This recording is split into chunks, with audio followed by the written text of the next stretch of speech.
Hey there, iPhone 15 Pro users.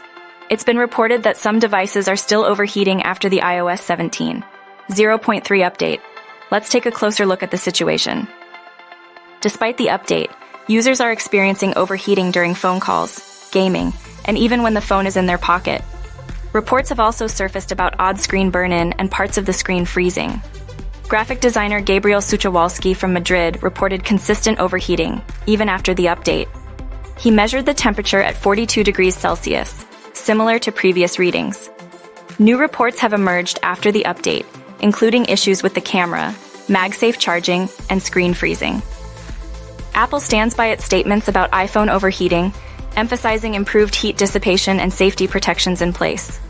If you're still experiencing overheating, consider reaching out to Apple support for assistance. And for those not experiencing issues, limiting fast charging is still a good practice for long-term battery health.